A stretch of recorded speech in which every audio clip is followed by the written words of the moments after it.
Universal Basic Income, UBI. It was advocated for by Andrew Yang on the campaign trail. And it was supposed to be fair to all you guys out there that are in favor of it, it was supposed to be supplemental to whatever income you earned. In other words, every single American would get this check to help give you the opportunity to be able to make some of your monthly bills, but not be beholden to a job that you find menial, but rather than be able to go out and experiment. And also, in case that technology will displace mass numbers of workers, for example, in the trucking industry, which is coming relatively soon, where we're going to have driverless trucks transporting goods and services all across the nation.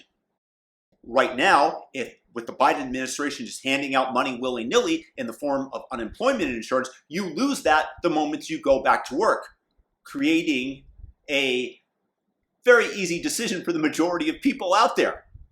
Stay home. Now, two things about Andrew Yang's UBI, and this is my standpoint, and if you guys disagree, by all means leave a comment with your thoughts below.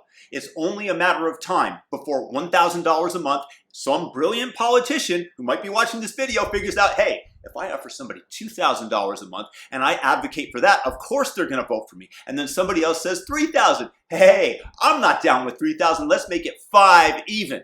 Let's go 10 large. And that is the way that it's going to go. People want to get elected. The moment that you break open the ability to give something away that you don't own, it proliferates and descends downhill. Secondly, even though it's meant to augment income and not supposed to be enough to live on, you're going to find plenty of people that aren't going to want to develop their skills, that feel no need to do it because they don't have the incentive to. One of the greatest gifts that I was given was when I really needed money and I was broke and I couldn't pay my rent after college. Nobody gave me anything, which forced me to go out and get a book on coding, which then produced results far beyond what I expected. This was fantastic for me because I had the incentive, and if somebody had given me $1,000 a month, believe me, I would have just played basketball the entire day. You see, right now the Biden administration is printing funny money and handing it out for doing nothing. Nothing. Nada. Unemployment insurance is supposed to be a safety net for those who find themselves, through no fault of their own, unemployed. Maybe your plant closed down. Maybe something happened to your health where you can no longer do a physical job. Whatever that might be, it was meant to be a temporary safety net to help you get back on your feet. Now it's being given out to every single American for sitting on the sideline, not going to work they're being paid for.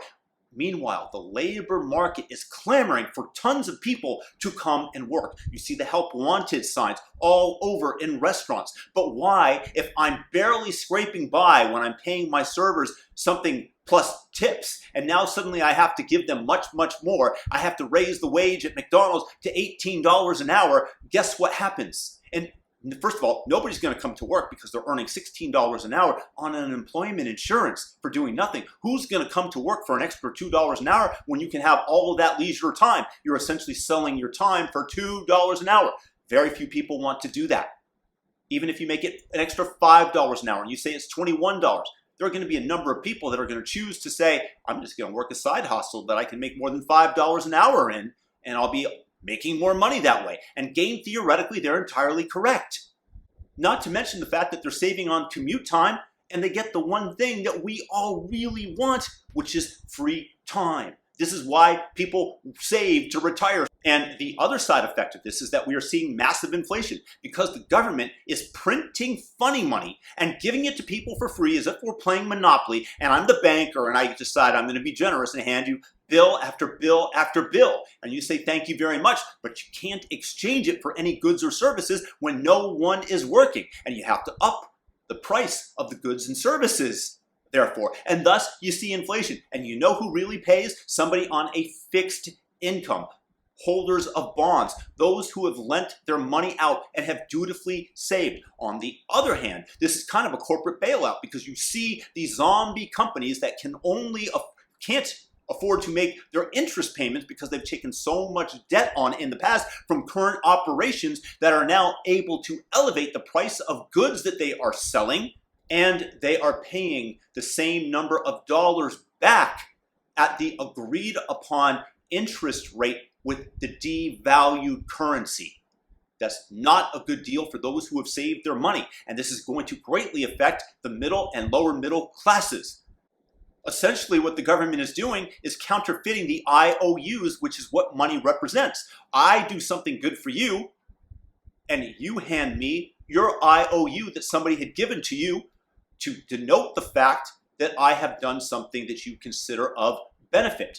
And what will you see? You're going to see a ton of companies that are going to locate offshore because they actually want to make a profit. And all these jobs that are currently in America are going to go overseas, which of course will weigh up the wages in those labor markets. Unfortunately, the number of jobs available to Americans will decrease, but not to worry. The good old Democrats and the Biden administration can just keep churning out that money, just keep printing more. And eventually, poof, everyone around the world loses faith in the US dollar. Everybody that's saved in the US dollar realizes that their savings, what they put aside, if you go to a foreign country, you can see people that have for years held on to a few $100 bills, American, and they dream of one day being able to spend them. When they realize that this is going to be able to buy them half of what they used to have, they're just going to get rid of them.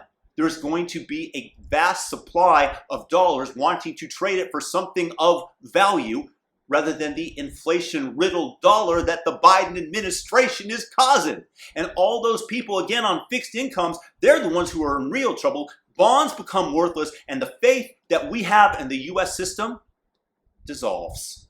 What you're seeing are the effects of the de-incentives that universal basic income offers us. The truth is that most people want to do as little as they can to scrape by in order to put food on the table. And that is the reality that the left does not want to admit to, that the left never takes into account, because they think that people are always going to behave in some way that everybody would behave in a nirvana-like situation, rather than taking into the game theoretical calculations that the average person makes.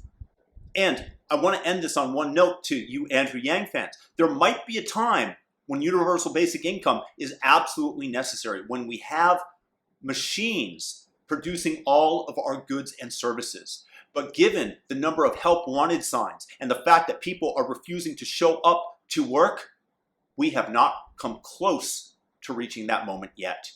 If you guys have a thought, please leave it in the comment section below. Again, I'm very interested to know what you guys have to think, and thumb up this here video and subscribe, hit the notification bell, all notifications. Peace and blessings to y'all out there.